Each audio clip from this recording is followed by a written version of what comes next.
We are getting our very first imaginary main DPS character, and by that merit alone, this should be an answer to whether you should summon for Dan Heng, right? Well, hold on.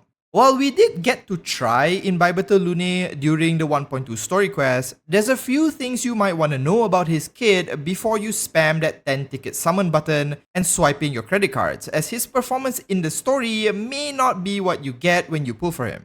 So in this video, let's go over his kit and mechanics and see whether summoning for Dan Heng is worth your resources. Before we explore this subject in more detail, if you want to see more Honkai Star Rail content, do consider subscribing to the channel. Now, I'll warn you right off the bat that this is going to be a longer video than usual as there's a lot to talk about here. Let's first start with how Imbibitor Lunae's kit actually works.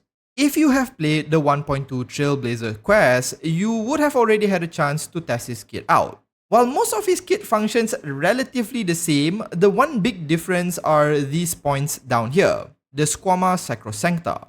Throughout the trial, these points regenerate fully every turn, which allows you to basically spam his enhanced attacks, but that's not how it will function on his actual kit. We'll come back to this mechanic a little bit later. Let me first explain how his skill works.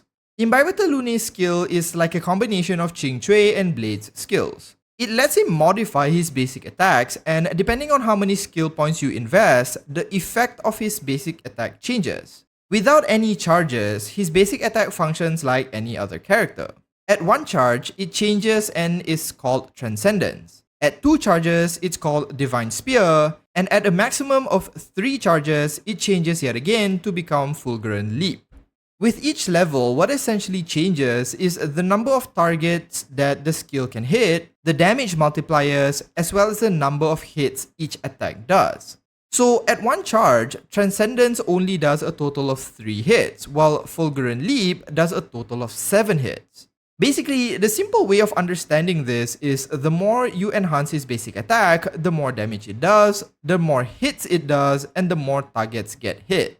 Divine Spear and Fulgurant Leap also gives Imbibitor Lunae a stacking buff called Dominating Roar, which increases his crit damage and can stack up to a maximum of 4 times. On top of that, every hit you do also gives him a stacking damage buff because of his talent, which stacks to 6. Now, in order to enhance and modify his attacks, there are 2 methods available to you, and this is where those points I mentioned earlier, the Squama Sacrosancta, come into play. Without those points, you have to expend skill points to enhance Daniel's basic attack. But if you have those Squama points, then they get used up instead of skill points. So depending on how many Squama points you have, Daniel can be either really SP hungry or just a little bit hungry. In the story version of his character trial, these points self-regenerate, and now they don't. So how do you get them? Well, that's where his ultimate comes in. His ultimate is essentially just a huge damage dump that unleashes a 3-hit attack to a single target and a bit lesser damage to adjacent target. But what is important is that it also generates the Squama Sacrosancta points. Each time you ult with Imbibitor Lunae, you get 2 of these points for free, allowing you to enhance his basic attack without using skill points. This is also the only way to get these points, so if you don't ult often enough, Daniel here is going to gobble up all your team's skill points. So the TLDR Razor explanation for his kit is you use his ult, enhance his basic attack to the maximum whenever possible, and just unleash his multi-hit skill to basically clear the board, or at the very least, break whoever is strong enough to linger, all the while self-buffing as well. Suffice to say, he seems to be a pretty strong damage dealer given his kit. Now, being able to deal a truckload of damage, and by a truckload, I mean those trucks that carry space shuttle equipment, not those smaller standard trucks, is definitely a huge positive, since the most common thing you'll do in Star Rail is killing stuff, but he also has a few other benefits as well. Firstly is he has a lot of self-buffing built into his kit. With each attack, he's able to buff his damage and crit damage almost simultaneously, making him a bit like Yanqing, but without the drawbacks. Daniel is also the very first imaginary damage dealer we get. There are other characters planned for future releases, but we don't know for sure when they will actually come out, and the only other person we have now is Welt. So Daniel could be the best imaginary DPS we have for the foreseeable future. He is also a destruction character, meaning he will have a nice balance of single target and AoE, so if you don't already have a DPS character, a destruction one is a great place to start your collection with, as they can be quite versatile. One of the biggest issues with erudition characters is a lack of an overall good light cone, but Daniel doesn't have to worry about that either, as every player will have access to the Herta Store Destruction Light Cone, which is a pretty good one.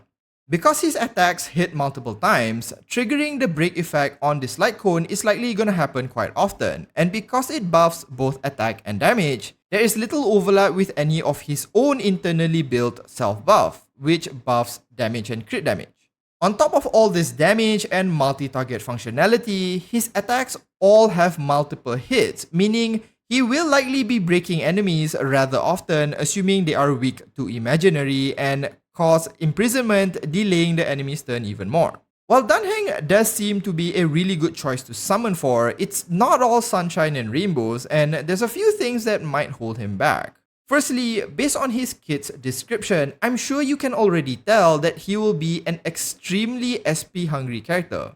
If you can't get his ult every other turn, he's likely going to gobble up 3 points a turn in order to maximize his damage output. This makes him a character that you'd have to put in a bit more thought into playing and strategizing, especially if you want to maximize his damage. You'd need to think more about what to do each turn rather than just let him go auto like Blade, for example. Because of his heavy SP usage, there also isn't any dedicated support right now that can benefit his playstyle. Someone like Bronya, who wants to use one skill point each turn, will likely not be able to keep up, while someone like Silver Wolf may struggle to keep her weakness application up every 3 turns as Daniel continues to use up your entire team's skill points. Ting Yun may likely be his most wanted support, especially since she can give him energy, but right now there aren't any 5-star supports that is built to support Dan Heng's mechanics. This may change in the future because of a few characters' kits, but that kinda goes into leak territory, so delve into that on your own if you're curious. Daniel is also a typical DPS and will likely function in a standard hyper-carry team comp. There isn't anything wrong with this, but if you're looking for a new playstyle or something, it's doubtful Daniel will change anything, and perhaps Kafka will be a more interesting choice for you. On top of that, being in a standard team comp may mean he will compete with other hypercarries for supportive teammates. One final thing is that at the end of the day, Daniel is still a DPS character, and with that, he is prone to issues like power creep and being replaced by future characters, which can be a negative if you are one of those future-proofing type players.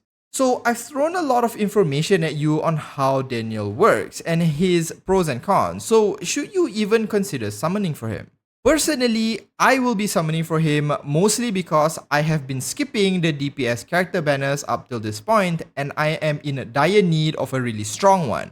I would argue that you don't absolutely need him if you have any of the other DPS characters in your roster, and even more so if you already have Silver Wolf.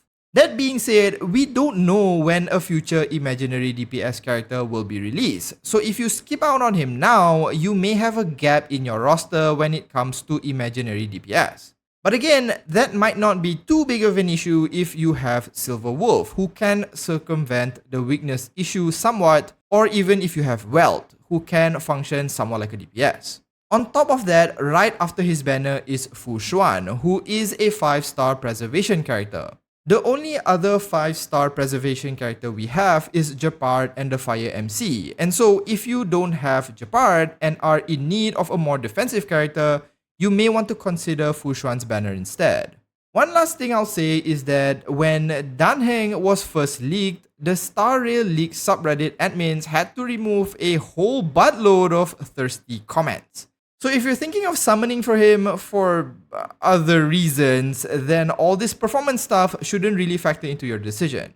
If you like him because of his design and looks and dragon theme attacks or lore, then by all means go for it and don't let me change your mind. I think Imbibitor Lunae is going to be a pretty good damage dealer, and I'm personally more than happy to pull for him, but I don't think he has any unique mechanics that is completely irreplaceable. To me, what he brings to the table is a lot of large numbers and the ability to likely constantly break enemies. So if you are in need of a good DPS and don't mind the fact you have to put some thought into it when utilizing him, then he likely won't disappoint you. That does it for this video though. Let me know in the comments if you are summoning for him and what your reasoning is. If the video has been helpful or entertaining, do consider liking and subscribing to the channel, and I'll see you next time. Thanks so much for watching, and as usual, have a nice day.